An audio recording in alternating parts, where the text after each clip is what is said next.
I know, an inflammatory title that got your attention. I myself was a culprit of this problem that most kettlebell workouts out there seem to be garbage.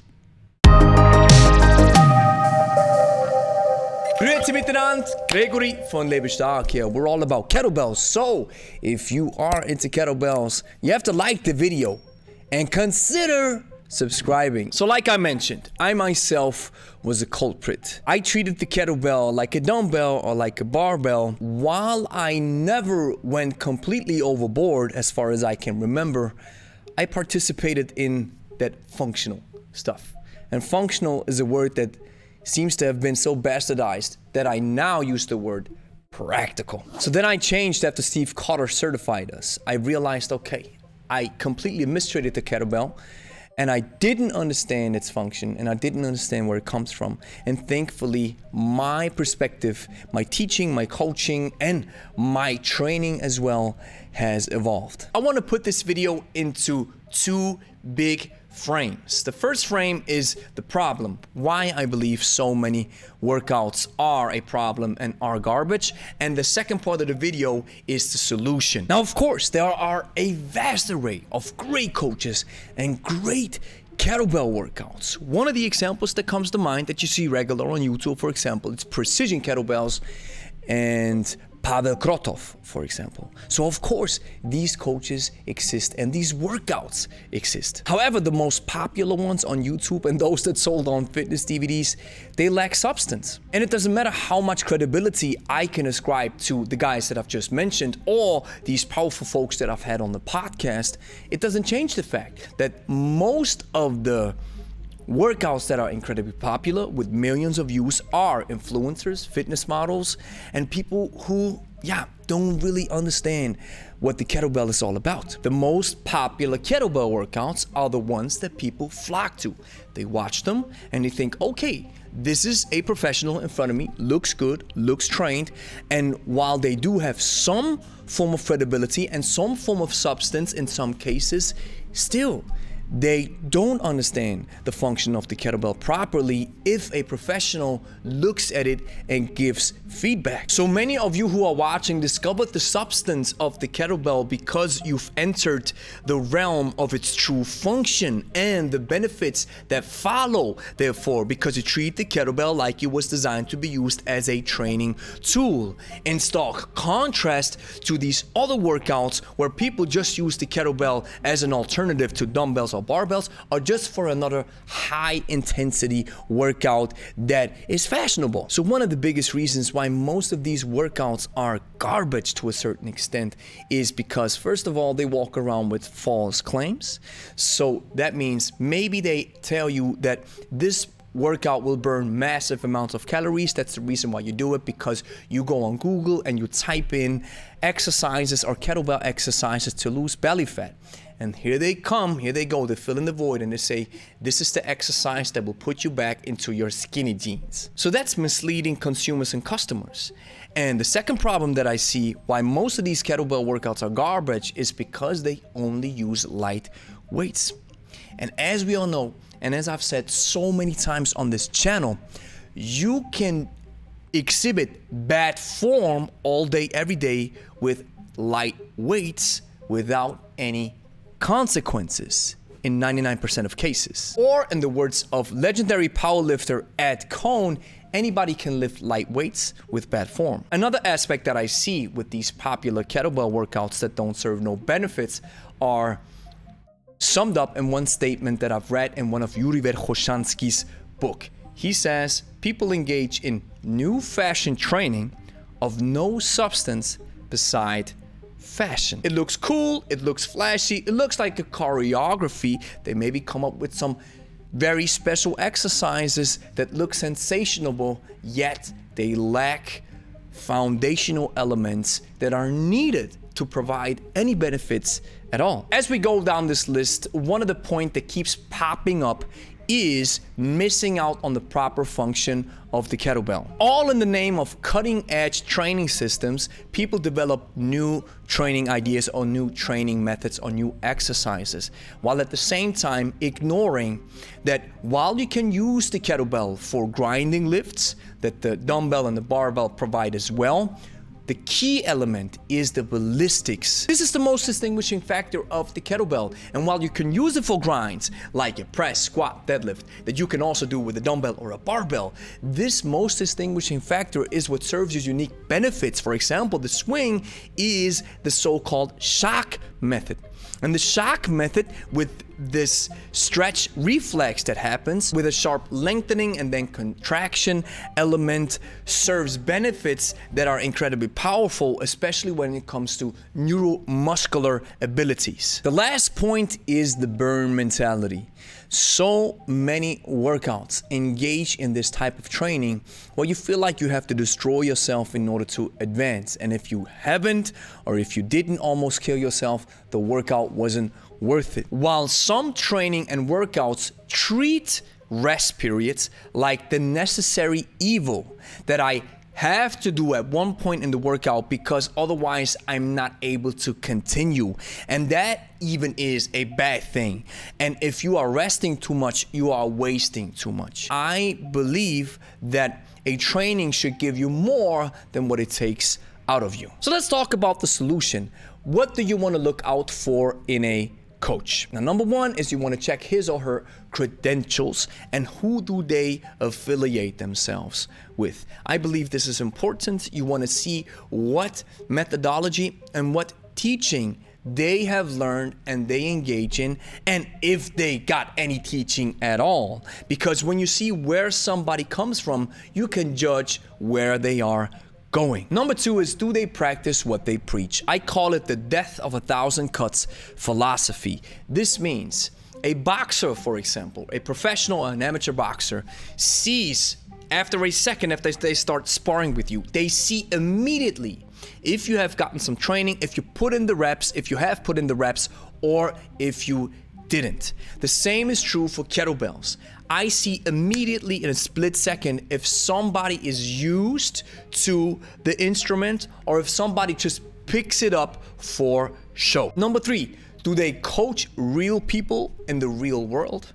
Which means, do they get paid for coaching other people? And can you verify this somehow by Google reviews or any kinds of feedback? Because coaching real people in real life offers a distinct source of knowledge and experience that just being an online fitness model or an Instagram influencer does not provide you with. And the last point, do they understand the kettlebell? Which means, do they understand its functions and the kettlebell atmosphere? Now, with the function, I mean, do they understand the grinds, the ballistics? Do they understand that the kettlebell serves a unique benefit? And can they explain it in a split second?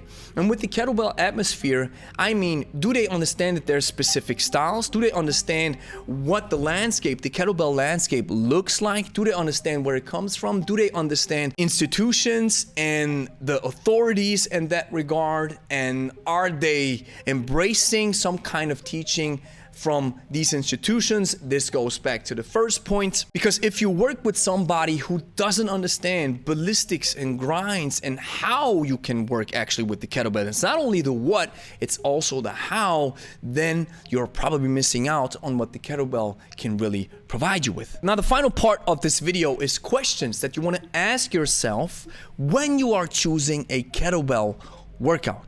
The reason why I say this is simple, and that's the mission that drives this whole thing that I do. A huge chunk of the population do not engage into any form of training, and this leads to massive problems that we have in our current societies.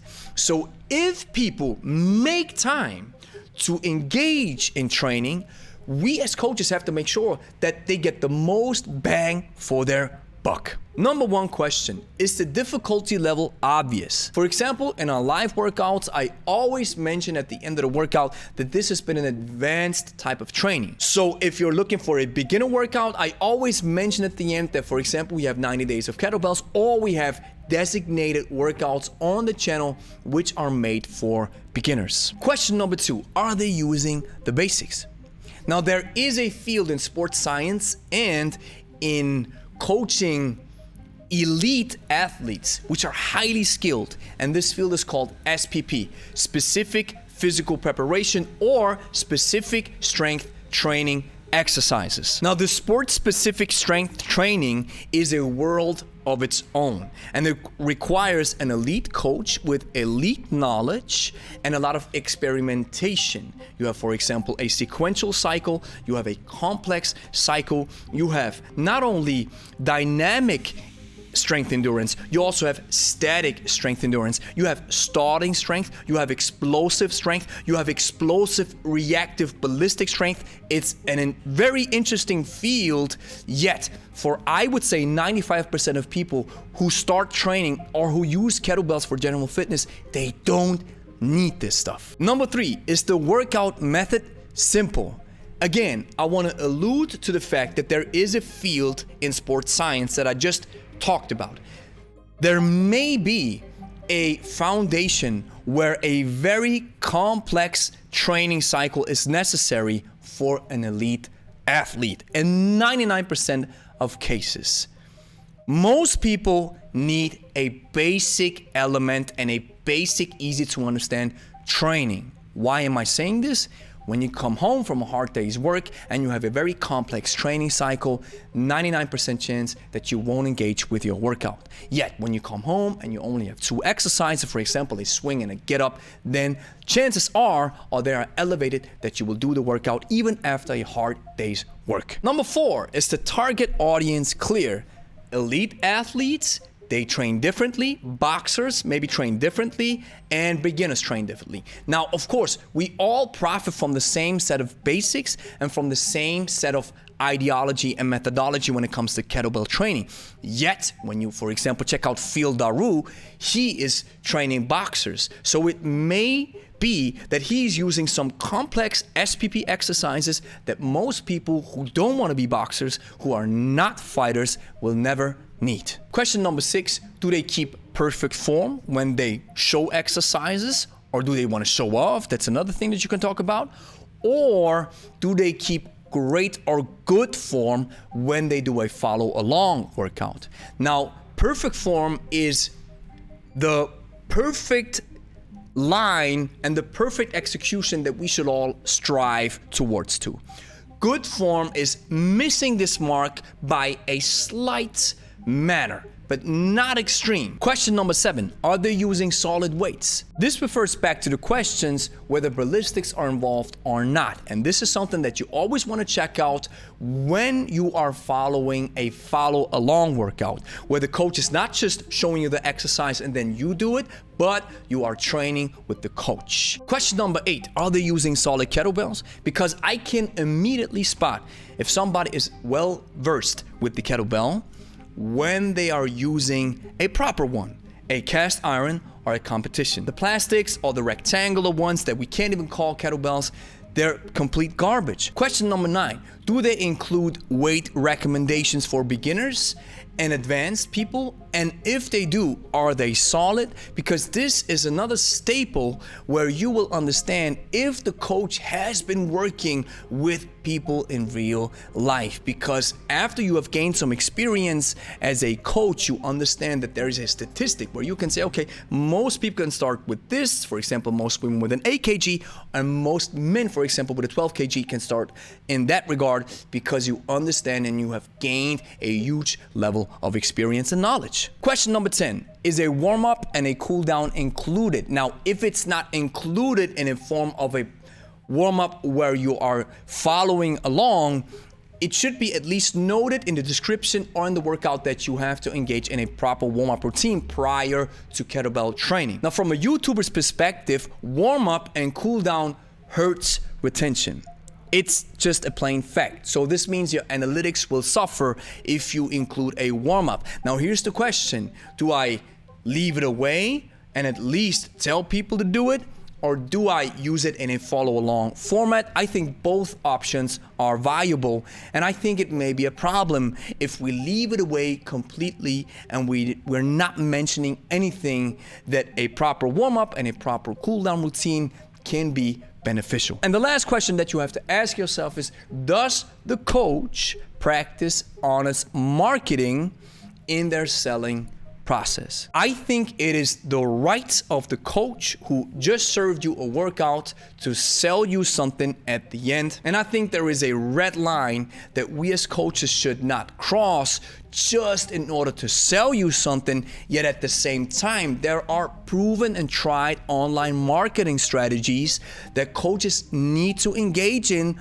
Otherwise, nobody buys from you or buys from the coach, and then the coach won't be able to continue their mission and do what they love to do. So thank you for watching. I hope this video was helpful. Let me know if I missed out on anything. Let me know what you think about these points that I mentioned. Are kettlebell workouts, or most of them garbage, or am I completely wrong? Let me know down in the comments. The world of kettlebells is dominated by two training styles called hardstyle and kettlebell sport. Although vastly different in nature, they have been proven to work and give you the most bang for your buck whenever you pick up a kettlebell, if you understand them correctly and are able to differentiate between the two. If you are a beginner, this task might be understandably confusing. Enter the hybrid style and discover how to combine the best of both worlds. The hybrid style masterclass is a 10-week practice-based online course that will help you take your kettlebell skills to an elite level, made in Switzerland. Learn what's been holding you back and how to become a versatile kettlebell master without having to piece together countless YouTube videos